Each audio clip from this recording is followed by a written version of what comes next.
2009 সালে আওয়ামী লীগ সরকার গঠনের পর বলা হতো শেখ হাসিনা গণতন্ত্রের প্রতীক, কিন্তু 2024 সালের টানা কয়েক সপ্তাহের ছাত্র জনতার রক্তক্ষয়ী বিক্ষোভের মুখে তার পতন হয়।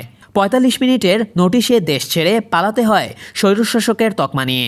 অথচ এর আগে দেশে তার সিদ্ধান্তই ছিল এক প্রকার শেষ কথা। পালানোর আগে শেখ হাসিনার হাতে অল্প এত সময় ছিল যে সঙ্গে নিতে পারেননি তেমন কিছুই, নিয়েছেন কেবল দুটি সুটকেসে আহামরি কিছু নিতে পারেননি শেখ হাসিনা।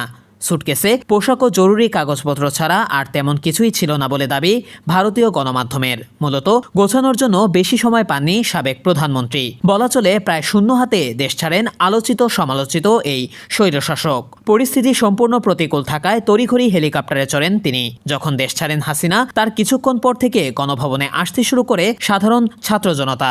বিজয় উল্লাসে মাতে গোটা দেশ, স্বাদ নেয় নতুন এক স্বাধীনতার।